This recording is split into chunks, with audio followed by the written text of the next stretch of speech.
Hello दोस्तों, स्वागत है आप सभी का एक बार फिर से हमारे चैनल नॉलेज कॉर्नर में। आज हम सभी अपने इस सेशन में हिस्ट्री के जो 1993 से लेकर 2024 तक अब तक जितने भी प्रश्न पूछे गए हैं, वो भी खास करके एंशिएंट हिस्ट्री से, प्राचीन इतिहास से, चाहे वो सिंधु घाटी सभ्यता हो, बौद्ध धर्म हो, जैन धर्म हो, जितने भी क्वेश्चन जो है बीपीएससी के एग्ज़ाम में प्रीवियस ईयर में पूछे गए हैं, वो हम सभी आज इस वीडियो में डिस्कस करेंगे। तो आप लोग अगर वीडियो को अभी तक लाइक नहीं किए हैं तो लाइक कर दीजिएगा। अगर चैनल पर नए हैं तो चैनल को सब्सक्राइब कर लीजिएगा। अगर आपको क्लास की पीडीएफ चाहिए तो आप हमारे टेलीग्राम चैनल को ज्वाइन कर सकते हैं, जिसका लिंक आपको डिस्क्रिप्शन में मिल जाएगा। तो हम वीडियो स्टार्ट करते हैं और अपने पहले क्वेश्चन पर चलते हैं। अब मैं आप सभी को पहले ही बता दूं कि ये जो वीडियो है बहुत ही इंपॉर्टेंट होने वाला है। इसमें हम जितने भी बीपीएससी की तरफ से प्रीवियस ईयर में जो क्वेश्चन पूछे गए हैं, चाहे वो किसी भी एग्ज़ाम में हो, चाहे वो बीपीएससी का टीआरई 1 2 3 हो, या सीडीपीओ हो, या बीएओ हो, बिहार पुलिस हो, या XYZ कोई भी एग्ज़ाम हो जो बीपीएससी के द्वारा कंडक्ट कराया जाता है, उसके सभी क्वेश्चन हम यहाँ पे इस वीडियो में डिस्कस करने वाले हैं। तो आप लोग वीडियो को स्किप मत करिएगा, पूरा देखिएगा। तो सेशन का हमारा पहला सवाल है कि त्रिपिटक जो है, त्रिपिटक वो हमारा किसकी धार्मिक पुस्तक है या किस धर्म की पुस्तक है। आपको बताना है कि त्रिपिटक जो है वो किस धर्म से रिलेटेड है। तो आप सभी को पता है कि त्रिपिटक जो है वो हमारा बौद्ध धर्म से रिलेटेड है। बौद्ध धर्म से कौन कौन से त्रिपिटक होते हैं? विनय पिटक, सुत्त पिटक और अभिधम्म पिटक, ये 3 पिटक होते हैं जो बौद्ध धर्म के बहुत ही महत्वपूर्ण ग्रंथ माने गए हैं। अगर हम बात करें तो त्रिपिटक जो है वो बौद्ध धर्म ग्रंथों में सर्वाधिक महत्वपूर्ण है। बुद्ध की मृत्यु के बाद उनकी शिक्षाओं को संकलित कर 3 भागों में बांटा गया। कौन कौन से? विनय पिटक, उसके बाद सुत्त पिटक और अभिधम्म पिटक। अब विनय पिटक में क्या है तो संघ संबंधी नियम तथा दैनिक जीवन संबंधी आचार विचार का संग्रह, और सुत्त पिटक में जो है महात्मा बुद्ध के उपदेशों का संग्रह है, और अभिधम्म पिटक में बौद्ध धर्म में दार्शनिक सिद्धांत जो दिए गए हैं उनका वर्णन है। अब अगर आपसे पूछ ले कि बुद्ध के उपदेशों का वर्णन कौन से बौद्ध ग्रंथ में है, तो आपको बताना होगा कि सुत्त पिटक में है। तो ये भी चीज़ें आप लोग ध्यान रखिएगा, ये भी चीज़ें एग्जाम में पूछी जा सकती हैं। हमारा जो अगला क्वेश्चन है कि निम्नलिखित में से कौन महायान बौद्ध धर्म और हीनयान बौद्ध धर्म के बीच मूल अंतर का प्रतिनिधित्व करता है। तो हमारा जो सही, अब देखिए ये जो क्वेश्चन है दोस्तों, ये बीपीएससी असिस्टेंट में पूछा गया है 2019 में। तो अगर हम बात करें कि हमारा सही विकल्प जो हो जाएगा वो हो जाएगा देवी देवताओं की पूजा करना, क्योंकि इसमें जो एक शाखा है महायान और हीनयान में, वो एक शाखा जो है वो मूर्ति पूजा करती है और दूसरी जो है मूर्ति पूजा नहीं करती है। अगर हम बात करें तो हीनयान संप्रदाय जो है वो मूर्ति पूजक नहीं है, ठीक है, जबकि महायान जो है वो बुद्ध को देवता मानते हुए उनकी मूर्तियों की पूजा करते हैं, ठीक है। इसीलिए यह जो है ये मूलभूत अंतर है दोनों के बीच में। हमारा जो अगला सवाल है वो है कि चीनी यात्री सुंगयुंग ने भारत की यात्रा की थी। अब आपको बताना है कि चीनी यात्री सुंगयुंग ने भारत की यात्रा कब की थी। अब आप ये देखिए, ये 60वीं से लेकर 62वीं बीपीएससी तक लगातार पूछा गया सवाल है दोस्तों। तो हमारा जो चीनी यात्री सुंगयुंग है, उन्होंने 1520 ईस्वी से 1515 ईस्वी से 1520 ईस्वी तक के बीच में भारत की यात्रा की थी। अगर हम बात करें तो चीनी यात्री सुंगयुंग ने ये कब आए थे भारत? 518 ईस्वी में आए थे। इन्होंने अपने 3 वर्षों की यात्रा में बौद्ध धर्म की प्रतियों को एकत्रित किया था। हमारा जो अगला क्वेश्चन है कि बोध गया में जो महाबोधि मंदिर बनाया गया है वो कहाँ बनाया गया है या वहाँ पर क्या हुआ था, आपसे पूछ रहा है। अब बोध गया मंदिर, महाबोधि मंदिर बोध गया में बनाया गया है, वहाँ पर क्या हुआ था? तो वहाँ पर क्या हुआ था कि गौतम बुद्ध को क्या हुआ था? अपना ज्ञान प्राप्त हुआ था, ज्ञान प्राप्त हुआ था गौतम बुद्ध को, इसलिए हमारा जो बी विकल्प है वो सही हो जाएगा। अगर हम बात करें तो बोध गया में 6 वर्ष की साधना के पश्चात 35 वर्ष की आयु में महात्मा बुद्ध को वैशाख पूर्णिमा की रात को एक पीपल के वृक्ष के नीचे ज्ञान प्राप्त हुआ। इस स्थल पर मंदिर का निर्माण सम्राट अशोक ने 3री शताब्दी BC में प्रारंभ किया, परंतु इसका जो वर्तमान स्वरूप है वो 5वीं से 6वीं शताब्दी में निर्मित हुआ। यह मंदिर पूरी तरह से ईंटों से निर्मित है और यह 2002 में इसको यूनेस्को द्वारा विश्व धरोहर स्थल की सूची में सम्मिलित किया गया है। हमारा जो अगला क्वेश्चन है वो महात्मा बुद्ध को एक देवता का स्थान किस राजा के युग में प्राप्त हुआ? तो महात्मा बुद्ध को एक देवता का स्थान जो है वो कनिष्क के युग में प्राप्त हुआ था, कनिष्क के शासनकाल में, इसीलिए जो हमारा बी विकल्प है वो हमारा सही हो जाएगा। देखिए, कनिष्क के शासनकाल में संपन्न चौथी बौद्ध संगीति बौद्ध धर्म में हीनयान एवं महायान नामक 2 स्पष्ट एवं स्वतंत्र संप्रदायों में विभक्त हो गया। अब महायान जो है वो देवता मानते थे बुद्ध को और उनकी मूर्ति की पूजा करने लगे। इसी के साथ जो है वो बोधिसत्व की पूजा भी आरंभ हो गई थी। हमारा जो अगला क्वेश्चन है कि वे शिक्षक जिनसे बुद्ध ने महाभिनिष्क्रमण के बाद सबसे पहले ज्ञान प्राप्ति का प्रयास किया। अब इसमें आपसे पूछा जा रहा है कि जब गौतम बुद्ध ने घर छोड़ा था तो सबसे पहले किन दो शिक्षकों के पास गए थे या उनसे जो है ज्ञान प्राप्त करने का प्रयास किया था।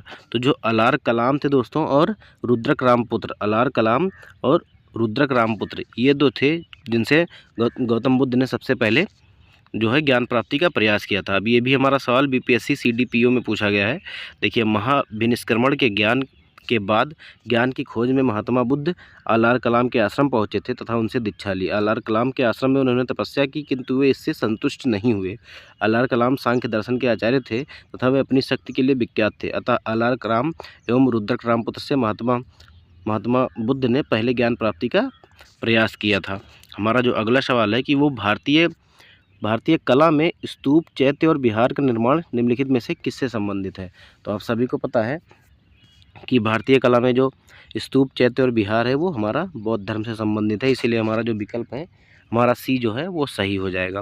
अगर हम बात करें तो चैत्य शब्द का शाब्दिक अर्थ है चिता संबंधी। सवदाह के पश्चात जो उनके अवशेष थे गौतम बुद्ध के, उन्हें भूमि में गाड़ कर उनके ऊपर समाधियाँ बनाई गई, उन्हीं को चैत्य स्तूप कहते थे। और जो विहार है वहाँ पे भिक्षु जो थे वहाँ रहकर उपासना करते थे, इसीलिए ये सब जो है वो बौद्ध धर्म से रिलेटेड है। हमारा अगला सवाल है कि निम्नलिखित में से कौन सी बात जो है बौद्ध धर्म तथा जैन धर्म में समान नहीं है।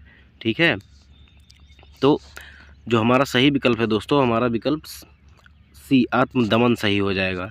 अगर हम बात करें तो तप और भोग की अति का परिहार एवं मध्यम मार्ग का अनुसरण केवल बौद्ध धर्म में किया गया है, जैन धर्म में नहीं किया गया है। जबकि वेदों की प्रामाणिकता के प्रति अनास्था, कर्मकांडों की फलवत्ता का निषेध एवं प्राणियों की हिंसा का निषेध दोनों धर्मों में किया गया है। इसीलिए तप और भोग का जो परिहार एवं मध्यम मार्ग का अनुसरण है वो केवल बौद्ध धर्म में किया गया है, वो जैन धर्म में नहीं किया गया है। इसीलिए हमारा जो विकल्प आत्मदमन है वो हमारा सही हो जाएगा। देखिए, अगला क्वेश्चन है कि नालंदा विश्वविद्यालय ज्ञान का महान केंद्र था। नालंदा विश्वविद्यालय किसका ज्ञान का महान केंद्र था? बौद्ध धर्म का। इसीलिए हमारा ए विकल्प जो है वो सही हो जाएगा। ठीक है, अब सर्वप्रथम किसने इसको? कुमारगुप्त ने नालंदा बौद्ध विहार दान दिया और बाद में बुद्धगुप्त तथा तथागत गुप्त तथा बालादित्य नामक गुप्त शासकों ने भी जो है बिहार को दान दिया था। अब देखिए, नालंदा विश्वविद्यालय बौद्ध दर्शन के अध्ययन के लिए विश्व प्रसिद्ध था। 5वीं शताब्दी के मध्य गुप्तों के समय काल में जो है नालंदा विश्वविद्यालय अस्तित्व में आया था। हमारा अगला क्वेश्चन है कि बुद्ध की प्राचीनतम प्रतिमा किस शैली में प्राप्त होती है। तो जो बुद्ध की प्राचीनतम प्रतिमा है दोस्तों वो हमारी गांधार शैली और मथुरा शैली दोनों में प्राप्त होती है। इसीलिए जो हमारा विकल्प ई होगा उपयुक्त में से एक से अधिक, वो हमारा सही हो जाएगा। अगर हम बात करें तो कुषाण काल में ही गांधार और मथुरा कला शैली के तहत बुद्ध एवं बोधिसत्वों की बहुसंख्यक मूर्तियों का निर्माण हुआ। इसीलिए जो है वो जो कला है वो गांधार और मथुरा कला दोनों ही सम्मिलित है इसमें। हमारा जो अगला सवाल है कि विश्व का सबसे ऊंचा कहा जाने वाला विश्व शांति स्तूप कहाँ पे है। तो हमारा जो विश्व शांति स्तूप है दोस्तों वो हमारा राजगीर में बना हुआ है। हमारा अगला क्वेश्चन है, अब देखिए अगर इसकी ऊंचाई पूछ ले तो ये 400 मीटर की ऊंचाई पर स्थित है। ठीक है, राजगीर की पहाड़ियों में 400 मीटर की ऊंचाई पर स्थित है। हमारा जो अगला सवाल है दोस्तों वो जैन धर्म से रिलेटेड है और देखिए ये कितनी बार पूछा गया है। 42वीं बीपीएससी, 47वीं बीपीएससी, 53वीं से लेके 55वीं बीपीएससी लगातार पूछा गया है। तो महावीर स्वामी का जन्म कहाँ पे हुआ था? तो महावीर स्वामी का जन्म जो हुआ था वो कुंडग्राम में हुआ था, आप सभी को पता है। और इनको निर्माण कहाँ प्राप्त हुआ था, ये मृत्यु कहाँ पर हुई थी? तो पावापुरी में। हमारा जो अगला क्वेश्चन है वो है भगवान महावीर का प्रथम शिष्य कौन था। तो भगवान महावीर का जो प्रथम शिष्य था दोस्तों वो जमाली था। और जमाली कौन था? इनका ही दामाद था। देखिए, भगवान महावीर का जन्म क्षत्रिय वंश के सामंत सिद्धार्थ के यहाँ 599 ईसा पूर्व हुआ था। इनकी पत्नी का नाम यशोदा था और उनसे प्रियदर्शना नामक एक पुत्री उत्पन्न हुई थी। उस पुत्री का विवाह जमाली के नाम के क्षत्रिय से हुआ था जो बाद में महावीर स्वामी का अनुयायी बन गया और यह उनका प्रथम शिष्य था। ठीक है, समझ में आ गया। हमारा अगला क्वेश्चन है कि जैन धर्म के प्रवर्तक महावीर जी का मोक्ष स्थान कहाँ स्थित है। तो अभी मैंने सबसे पहले ही आपको जब पहला क्वेश्चन जैन धर्म से रिलेटेड कराया तो बताया कि कहाँ पे स्थित है, तो पावापुरी में स्थित है। इसीलिए जो हमारा सी विकल्प है वो हमारा सही हो जाएगा। देखिए महावीर जैन की मृत्यु के निम्नलिखित में से किस नगर में हुई थी। अब इनकी मृत्यु जो हुई थी वो कहाँ पे हुई थी, तो पावापुरी में हुई थी। तो आप लोग समझिए कि सी विकल्प जो है वो सही हो जाएगा। देखिए बराबर की गुफाओं का उपयोग किसने आश्रय गृह के रूप में इस्तेमाल किया था। तो जो आजीवक संप्रदाय के लोग थे दोस्तों, आजीवक संप्रदाय के, उन्होंने जो है वो बराबर की गुफाओं का इस्तेमाल अपने आश्रय गृह के रूप में किया था। अगर हम बात करें तो मौर्य युग में गुफाओं को काटकर निवास स्थान बनाने की कला का विकास हुआ और अशोक तथा उसके पौत्र दशरथ के समय में बराबर तथा नागार्जुनी पहाड़ियों को काटकर आजीवक संप्रदाय के लिए आश्रय गृह बनाए गए थे। हमारा जो अगला सवाल है वो है निम्नलिखित में से कौन से पूर्वकालिक जैन ग्रंथ कहलाता है। तो हमारा जो पूर्वकालिक जैन ग्रंथ है उसे हम 14 पूर्व कहते हैं या 14 पर्व कहते हैं, इसीलिए जो हमारा सी विकल्प है वो हमारा सही हो जाएगा। देखिए 14 पूर्व या पूर्ण प्राचीनतम जैन ग्रंथ है। अंतिम नंद राजा के समय में संभूत विजय तथा भद्रबाहु संघ के अध्यक्ष थे तथा ये ही महावीर द्वारा प्रदत्त 14 पूर्वों के विषय में जानने वाले अंतिम व्यक्ति थे। 12 अंग में जैन सिद्धांतों का संकलन तथा प्रथम जैन सभा के बारे में बताया गया है। हमारा जो अगला क्वेश्चन है कि त्रिरत्न या तीन रत्न जैसे सटीक ज्ञान, सच्ची आस्था और सटीक क्रिया निम्न में से किससे संबंधित है।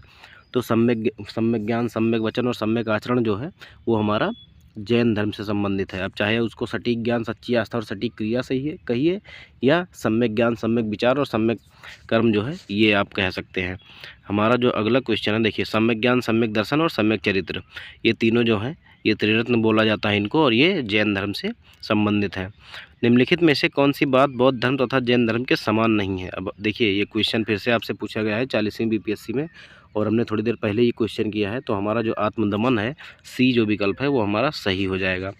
हमारा जो अगला क्वेश्चन है कि आजीवक संप्रदाय के संस्थापक थे। तो जो मक्खली पुत्र गोसाल थे या मक्खली गोसाल जो थे वो हमारे आजीवक संप्रदाय के संस्थापक थे। ठीक है। अब ये प्रारंभ में महावीर के शिष्य थे, किंतु बाद में इन्होंने इनके कुछ मतभेद थे इनसे, इसीलिए इनकी शिष्यता त्याग कर अपना आजीवक संप्रदाय की स्थापना की थी। हमारा अगला क्वेश्चन है कि पाटलिपुत्र में बुलाई गई प्रथम जैन संगीति के अध्यक्ष कौन थे।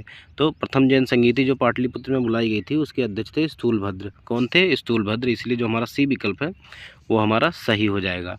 हमारा अगला क्वेश्चन है कि निम्नलिखित राजाओं में से किसका जैन धर्म के प्रति भारी झुकाव था।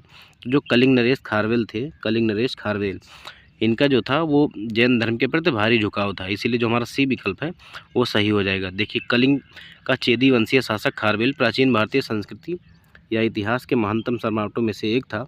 ओडिशा प्रांत के भुवनेश्वर में से 3 मील की दूरी पर स्थित उदयगिरी पहाड़ी की हाथी गुम्फा से उसका एक बिना तिथि का अभिलेख प्राप्त हुआ है, और इसी में बताया गया है कि इनका जो झुकाव था वो जैन धर्म के प्रति था। हमारा अगला क्वेश्चन है कि वह स्थान जहाँ महावीर ने पूर्ण आध्यात्मिक ज्ञान, कैवल्य ज्ञान प्राप्त किया था। तो आप सभी को पता है कि उसे क्या कहते हैं? जुम्भिक ग्राम कहते हैं, जुम्भिक ग्राम कहते हैं। अब अगर हम बात करें तो 12 वर्षों की कठोर तपस्या के बाद इनको जो है जुम्भिक ग्राम के समीप ऋजुपालिका नदी के तट पर साल के वृक्ष के नीचे पूर्ण ज्ञान प्राप्त हुआ था। फलता हुआ क्या कहलाए? केवलिन कहलाए। ठीक है, तो याद रखिएगा कौन सी नदी? ऋजुपालिका, और कौन सा पेड़? तो साल वृक्ष के नीचे। हमारा जो अगला क्वेश्चन है वो शैव तथा भागवत धर्म से संबंधित है। तो भागवत संप्रदाय के विकास में किसकी देन अत्यधिक थी। तो हमारा जो गुप्त शासक थे इनकी जो देन थी वो सर्वाधिक थी। इन्होंने बहुत ही काम किए आपके शैव तथा भागवत धर्म को बढ़ाने में। जो विष्णु भगवान का जो वाहन होता है दोस्तों गरुड़, वो गुप्तों का जो था वो राज चिन्ह था, तो आप लोग याद रखिएगा। नाथपंथियों, सिद्ध योगियों और सिद्धों और योगियों ने भक्ति धर्म को किस क्षेत्र में लोकप्रिय बनाया। तो इन्होंने जो है वो उत्तर भारत में लोकप्रिय बनाया था, इसलिए हमारा ए विकल्प जो है वो सही हो जाएगा। जैसे कि हमारे जो उत्तर प्रदेश के मुख्यमंत्री हैं योगी आदित्यनाथ, ये भी नाथ पंथ से ही आते हैं, तो हमारा जो विकल्प ए है वो सही हो जाएगा। अब देखिए पाटलिपुत्र के संस्थापक कौन थे। तो देखिए पाटलिपुत्र के संस्थापक को इसमें थोड़ा सा विवाद है। हम वैसे मानते हैं कि इसको अजातशत्रु को। देखिए पाटलिपुत्र की स्थापना जो है वो अजातशत्रु ने गंगा और सन नदी के संगम पर पाटली ग्राम में किला बनाकर की थी। उदयन ने मगध साम्राज्य की राजधानी राजगृह से पाटलिपुत्र स्थानांतरित की थी, लेकिन बिहार लोक सेवा आयोग ने इसका उत्तर ये माना है, जो कि त्रुटिपूर्ण है। हम क्या मानेंगे? हमारा क्या है? इनमें से कोई नहीं, इनमें से कोई नहीं। कौन था? अजातशत्रु था। ठीक है, अजातशत्रु कौन से वंश से था? तो हर्यक वंश से था। देखिए, पाटलिपुत्र को किस शासक ने सर्वप्रथम अपनी राजधानी बनाया? तो इसमें भी देखिए ये भी गलत है। सबसे पहले राजधानी किसने बनाया था? तो उदयन ने बनाया था, उदयन ने। ठीक है, याद रखिएगा आप लोग, उदयन ने बनाया था। देखिए, किस शासक ने अपनी राजधानी पाटलिपुत्र में स्थानांतरित की थी? तो हमारा जो था वो उदयन था। उदयन ने जो है वो सबसे पहले जो है राजगृह से पाटलिपुत्र स्थानांतरित की थी अपनी राजधानी। हमारा जो अगला क्वेश्चन है कि निम्नलिखित में से किस राजा ने पाटलिपुत्र नगर बसाया? तो हमारा जो सही विकल्प है वो है अजातशत्रु। अजातशत्रु ने जो है वो पाटलिपुत्र बसाया था। उसके बाद जो है उदयन ने राजगृह या राजगीर से राजधानी जो है वो पाटलिपुत्र स्थानांतरित की थी। हमारा जो अगला शासक प्रश्न है कि किस शासक के द्वारा सर्वप्रथम पाटलिपुत्र का राजधानी के रूप में चयन किया गया? तो वो था, कौन था? उदयन। कभी कभी उदयन आ जाता है, कभी कभी उदयन आ जाता है, तो आप लोग कन्फ्यूज मत होइएगा। वैसे तो अलग अलग वंश में ये दो शासक हुए हैं, लेकिन यहाँ पे हम सही मान सकते हैं क्योंकि आयोग ने भी सही माना है। ठीक है, देखिए, प्राचीन काल में गंगा के दक्षिणी क्षेत्र को क्या कहा जाता था? तो प्राचीन काल में जो है वो गंगा के दक्षिण क्षेत्र को हम मगध कहते थे, मगध। तो मगध हमें नहीं दिया गया है ऑप्शन में, इसलिए जो हमारा ई विकल्प होगा उपयुक्त में से कोई नहीं, वो हमारा सही हो जाएगा। देखिए, मगध के नाम से जाना जाता था, जो तक्षशिला है सिंधु और झेलम नदी के बीच स्थित था और चोल गोदावरी नदी के दक्षिण में था। अनर्त जो है प्राचीन काल में वैदिक कालीन एक साम्राज्य था। देखिए, प्रथम मगध साम्राज्य का उत्कर्ष किस शताब्दी में हुआ था? तो ये ईसा पूर्व 6वीं शताब्दी में हुआ था। कब हुआ था? ईसा पूर्व जो है वो 6वीं शताब्दी में हुआ था। देखिए, 544 से 492, तो ये हमारा 6वीं शताब्दी में ही आता है। ठीक है, हमारा अगला क्वेश्चन है कि निम्नलिखित में से किस महान शासक ने प्राचीन बिहार में हर्यक वंश की स्थापना की थी? तो जो हमारा बिंबिसार था दोस्तों, बिंबिसार ने हर्यक वंश की स्थापना की थी। देखिए, प्रथम मगध साम्राज्य का उत्कर्ष ईसा पूर्व 6वीं शताब्दी में हुआ, आपने थोड़ी देर पहले ही पढ़ा। इस साम्राज्य की महत्ता का वास्तविक संस्थापक राजा बिंबिसार माना जाता है, वह हर्यक वंश से संबंधित था। देखिए, सूची 1 को सूची 2 से मिलान करना है आपको। जो 16 महाजनपद थे, तो उसी को हमको मिलाना है। एक तरफ महाजनपद दिए गए हैं, दूसरी तरफ उनकी जो है वो राजधानियाँ दी गई हैं। तो मल्ल का क्या था? मल्ल का आपका था कुशीनारा, और अंग का जो है वो चंपा था, और गांधार का तक्षशिला था, और वत्स की क्या है? कौशाम्बी थी। तो अगर आप देखें तो ए का क्या है? ए का हमारा 4, और बी का हमारा 3, और गांधार का हमारा तक्षशिला तो सी का 1, और डी का हमारा जो है वो 2 हो जाएगा। तो 4 3 1 2, 4 3 1 2, तो 4 3 1 2 जो हमारा ए विकल्प है उसी में सही मिलता है, इसीलिए जो हमारा विकल्प ए होगा वो हमारा सही हो जाएगा। देखिए, मल्ल का जो है वो कुशीनारा है, और अंग का चंपा है, और गांधार का जो है वो तक्षशिला राजधानी थी, और वत्स की जो है कौशाम्बी थी। देखिए, विश्व का पहला गणतंत्र वैशाली में किसके द्वारा स्थापित किया गया था? तो विश्व का जो सबसे पहला गणतंत्र था वो वैशाली में लिच्छवियों के द्वारा स्थापित किया गया था, इसलिए जो हमारा डी विकल्प है वो हमारा सही हो जाएगा। हमारा जो अगला क्वेश्चन है कि ईसा पूर्व 6वीं शताब्दी में विश्व की प्रथम गणतांत्रिक व्यवस्था कहाँ थी? तो वैशाली में आपने अभी पढ़ा लिच्छवियों ने, तो यहाँ पे लिच्छवी नहीं दिया गया है, यहाँ पे वैशाली दिया गया है, इसलिए जो हमारा ए विकल्प है वो हमारा सही हो जाएगा। हमारा जो अगला क्वेश्चन है कि मगध की प्रारंभिक राजधानी कौन सी थी? तो मगध की जो प्रारंभिक राजधानी थी वो आप सभी को पता है कि राजगृह, या जिसे प्राचीन काल में गिरिव्रज कहा जाता था। हमारा अगला क्वेश्चन है कि प्राचीन महाजनपद मगध की प्रथम राजधानी कौन सी थी? तो आपको क्योंकि राजगृह या गिरिव्रज ऑप्शन में नहीं दिया गया है, इसीलिए हमारा जो विकल्प ई होगा उपयुक्त में से कोई नहीं, वो हमारा सही हो जाएगा। हमारा जो अगला क्वेश्चन है कि प्रारंभिक वैदिक कालीन के दौरान कौन सा शहर प्राचीन मगध की राजधानी के रूप में कार्य करता था? तो कौन सा था? राजगृह था, इसीलिए जो हमारा ए विकल्प है वो सही हो जाएगा। हमारा अगला क्वेश्चन है कि महावंश के अनुसार बिंबिसार किस आयु में सिंहासन पर बैठा था? तो महावंश के अनुसार जो है वो 15 वर्ष की आयु में बिंबिसार जो है वो सिंहासन पर बैठा था। और आप सभी कमेंट में ज़रूर बताइएगा कि बिंबिसार किस वंश का राजा था, या किस वंश की स्थापना जो है वो बिंबिसार ने की थी। हमारा जो अगला क्वेश्चन है वो है अजातशत्रु के वंश का नाम क्या था? तो अजातशत्रु के वंश का क्या नाम था? हर्यक वंश था, इसीलिए जो हमारा बी विकल्प है वो हमारा सही हो जाएगा। तो ये थे हमारे आज के क्वेश्चन। और आज का जो हमारा आखिरी सवाल है दोस्तों, वो अजातशत्रु के वंश का क्या नाम था। तो आप सभी ने देखा कि हर्यक वंश था। तो उम्मीद करता हूँ कि आपको वीडियो पसंद आई होगी, जो क्वेश्चन है हमारे पसंद आए होंगे। तो इसी प्रकार से हम अगले वीडियो में मिलेंगे और इसी प्रकार से हम बहुत ही महत्वपूर्ण प्रश्नों के बारे में डिस्कस करेंगे और मिलते हैं इसी प्रकार से अगले वीडियो में धमाकेदार प्रश्नों के साथ। तब तक के लिए धन्यवाद। आप लोग अपनी तैयारी करते रहिए।